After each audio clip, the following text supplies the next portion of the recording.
बिस्मिल्लाहिर्रहमानिर्रहीम, अस्सलाम वालेकुम दोस्तों, मैं हूं काशिफ इकबाल। आप देख रहे हैं वॉइस ऑफ नेशन।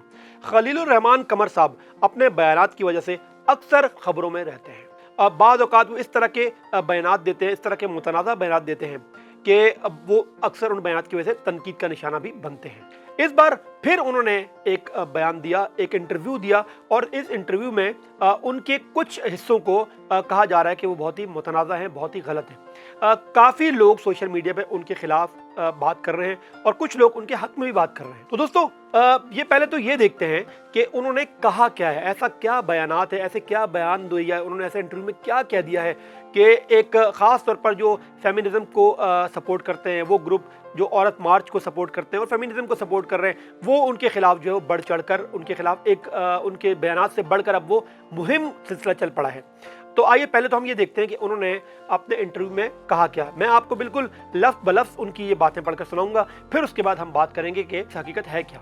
तो मारूफ ड्रामा निगार खलीलुर रहमान कमर ने कहा कि उन्होंने अपनी बेगम को तलाक याफ्ता खवातीन के साथ दोस्ती रखने से मना कर रखा था। उनका कहना है कि मैं हमेशा अपनी बीवी से कहता हूँ कि अभी नादान है, उसे किसी ऐसी औरत से दोस्ती नहीं करनी चाहिए जिसका ब्रेकअप हुआ हो या जिसकी तलाक हुई हो। आगे क्या कहते हैं मजीद, ये भी हम आपको सुनाते हैं। उन्होंने मजीद कहा कि इसका मतलब ये नहीं है कि तलाक याफ्ता खवातीन बुरी औरतें होती हैं, मगर तलाक याफ्ता औरतें आपकी खुशी में खुश नहीं रह सकती, वो खुश नहीं हो सकती, क्योंकि जो आपके पास है वो उन्हें खो चुकी है। अच्छा, ये तो उन्होंने एक टॉपिक की बात की, तलाक की बात की। अच्छा, तलाक के हवाले से मैं बात बताऊं कि हमारे माशरे में तलाक को एक टैबू के तौर पर जाना जाता है। तलाक याफ्ता खवातीन के हवाले से ये भी कहा जाता है, दूसरा आपने देखा होगा, एक तलाक याफ्ता और दूसरा बेवा, ये दोनों खवातीन है, क्योंकि ये दोनों बेवा का लफ्ज़ और तलाक याफ्ता, अगर मर्द तलाक याफ्ता हो या मर्द अगर रंडवा हो जाए तो उसके हवाले से इतनी बातें नहीं की जाती। मर्दों को भी तलाक होती है, तलाक ली जाती है, बीवियाँ खुला लेके चली जाती हैं, लेकिन मर्दों की देख लें दूसरी शादियाँ भी होती हैं। तलाक याफ्ता या बेवा के हवाले से कहा जाता है कि वो सुहागन के पास न बिठाएं उन्हें।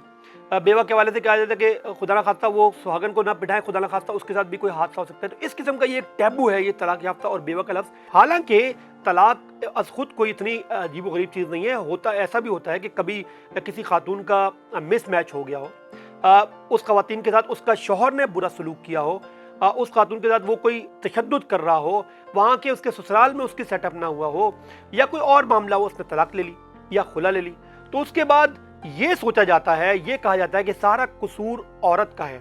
अगर वो बेवा हो गई है तो इसमें उसका कोई कसूर नहीं है, तो अल्लाह की तरफ से कि उसने उसके शौहर को वापस बुला लिया, और ऐसा कहा जाता है कि वो सारा कसूर उस बेवा का है जो बेवा हो गई है।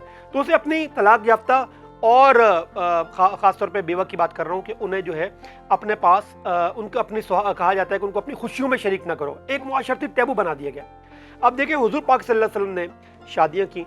एक हज़रत उम्मे आयशा उम्महातुल मोमिनीन, हज़रत उम्मे आयशा रज़ी अल्लाह ताला से उनकी शादी हुई, वो कंवारी थी, लेकिन बाकी जितनी भी ख़वातीन थी आप देखें वो बेवा थी या तलाक याफ्ता थी, और ये जो दोनों चीज़ें थी उनमें। उसकी वजह क्या है, अब ये करने का मकसद, बताने का मकसद ही ये था कि अपनी उम्मत को, क्योंकि हम मुसलमान हैं अल्हम्दुलिल्लाह, और मुसलमानों को बताना था, आने वाली उम्मत को, आने वाली नस्लों को ये बताना था कि बेवा से और मुतलका से शादी करना ऐन सवाब है, ऐन इबादत है, और ये एक ज़बरदस्त काम है, ना कि ये एक माशरती टैबू है। अगर इस तरह की बात होती तो हुज़ूर पाक सल्लल्लाहु अलैहि वसल्लम सिर्फ एक खातून जो कंवारी थी, हज़रत उम्मे आयशा रज़ी अल्लाह ताला, उनसे शादी की, बाकी 10 खवातीन, हज़रत खदीजा रज़ी अल्लाह ताला उम्महातुल मोमिनीन, उनसे पहली शादी हुई, उनकी शादी पहले हो चुकी थी और वो बेवा थी, लेकिन हुज़ूर पाक सल्लल्लाहु अलैहि वसल्लम ने उनसे शादी की। इसके अलावा बाकी भी तारीख़ में आता है ये शादी की। तो ये समझ नहीं आया खलीलुर रहमान कमर साहब, हो सकता है इस चीज़ को अच्छे तरीके से बयान करना, अजीब उनकी बात मुझे समझ नहीं आई। हाँ, होता यह है कि हमारे यहाँ होता है कि तलाक याफ्ता खातून जो है वो अपने डिप्रेशन में चली जाए, वो डिप्रेशन में घुस जाए और वो इस तरह की बातें करे। ये तो सही है कि हो सकता है ऐसी ख़वातीन भी, माज़रत के साथ मैं कहना चाहूँगा कि ऐसी ख़वातीन आम तौर भी होती है जो दूसरों की खुशी में वो खुश नहीं रह सकती। अगर दूसरे का घर बसा हुआ है तो उसकी खुशी में वो खुश नहीं रहती और कुछ इस तरह की बातें करती हैं, लेकिन एक लेबल दे देना तलाक याफ्ता खातून को कि वो बुरी औरत है, या उसके बैठने से या उसके साथ बात करने से या उसके साथ ताल्लुक़ बनाने से खुदा न खास्ता वो दूसरी जो खातून जो शादीशुदा है उसको कोई मसला हो सकता है, और फिर यही हाल बेवा का है। اور یہ کہا تو یہ ایک معاشی طور پر ایک بہت ہی غلط بات ہے. میں بذات خود خلیل الرحمان قمر صاحب کی جو ان باتوں کو بالکل بھی انڈورس نہیں کرتا جو انہوں نے کی ہیں, لیکن میں آپ سے بھی کہوں گا کہ کمنٹ میں آپ جو ہے ضرور مجھے بتائیے گا کہ خلیل الرحمان قمر صاحب کی یہ بات جو ہے وہ کس حد تک درست ہے. دوسری اب اور مزید انہوں نے 2-3 ایسی باتیں کہی ہیں جو کنٹروورشل ہیں, اور اس حوالے سے ہم بات کریں گے, پھر آپ لوگوں کی بھی میں رائے لوں گا. تو پہلے ان باتوں کو دیکھتے ہیں انہوں نے کیا کہا, پھر ہم بات کرتے ہیں آگے. دوسری انہوں نے اہم بات کی, انہوں نے بیوی سے کہا جو آج کل بہت ہی موضوع بحث ہے. خلیل الرحمان قمر نے کہا کہ میں نے اپنی اہلیہ کو کہتا ہوں کہ سال بھر مجھ پر حکم چلاؤ, لیکن کچھ دن خود کو میرا غلام بھی سمجھو. اب یہ جو غلام کا لفظ آیا, اس پر جو ہے وہ بہت زیادہ سوشل میڈیا پہ اس چیز کو بہت ہی وہ کیا جا رہا ہے. مزید انہوں نے کیا کیا بتاتا ہوں میں آپ کو. معروف ڈرامہ گر نے ہراسانی سے متعلق بھی اپنے خیالات کا اظہار کرتے ہوئے کہا کہ اگر ایک لڑکی کسی لڑکے کو پسند کرتی ہے اور وہ اسے گھورتا ہے, اور یہ ہراسانی نہیں, لیکن اگر ایک لڑکی کو ایسا لڑکا گھورتا ہے جسے وہ اپنی پسند نہیں کرتی تو یہ ہراسانی ہے. یہ بالکل ایک فضول بات ہے. خلیل الرحمان قمر نے آگے انٹرویو میں کہا کہ میں اکثر اپنی بیوی کو کہتا ہوں کہ مجھ پر سارا سال حکم کرو, حکومت چلاؤ, لیکن 4-5 دن میری غلام بن جاؤ. یہ دوبارہ میں آپ سے بات ریپیٹ کر رہا ہوں تاکہ میں بھی اپنی انا کی تسکین کر سکوں اور خود کو غالب آدمی کی طرح محسوس کر سکوں. خلیل الرحمان قمر مزید کہتے ہیں کہ شادی کے بعد مرد اپنی دلہن کو ہمیشہ یہ کہتا ہے کہ میری ماں کی عزت کرنا. ایسا کیوں؟ کیا آپ کی والدہ پہلے سے ہی عزت کی مستحق نہیں جو آپ بیوی سے یہ کہہ رہے ہوتے ہیں؟ اچھا, یہ باتیں تو انہوں نے دونوں صحیح کی ہیں کہ ہراسانی کو کوئی بھی سپورٹ نہیں کرتا, اگر چاہے وہ لفظی ہو چاہے وہ گھورنا ہو. کسی خاتون کو یہ بھی ایک ہراسانی کے زمرے میں آتا ہے کہ آپ تاڑ رہے ہیں, آپ گھور رہے ہیں اس کی طرف, تو ظاہر ہے کوئی بھی خاتون وہ انکمفرٹیبل ہوتی ہے. اور دوسری بات یہ ہے کہ واقعی اگر آپ عورت پہ زبردستی تو اپنے ماں باپ کی عزت نہیں کروا سکتے. آپ کو خود پہلے اپنے عمل سے, اپنے کردار سے اپنے والدین کی عزت کرنی چاہیے. پھر جو گھر میں آ رہی ہے اسے ایک عمل سے کرنا چاہیے, بتانا چاہیے کہ میرے ماں باپ میں ان کی عزت کرتا ہوں, اور وہ پھر آپ کو دیکھ کر آپ کے والدین کی عزت کرے گی. زبردستی تو آپ کسی پہ نہیں کر سکتے, لیکن یہ ہے کہ آپ خود کو ایک مثال بنا کر پیش کریں گے بیوی کے سامنے, تو بیوی بھی بالکل یقیناً جس طرح وہ اپنے ماں باپ کی عزت کرتی ہے آپ کے پیرنٹس کی بھی عزت کرے گی.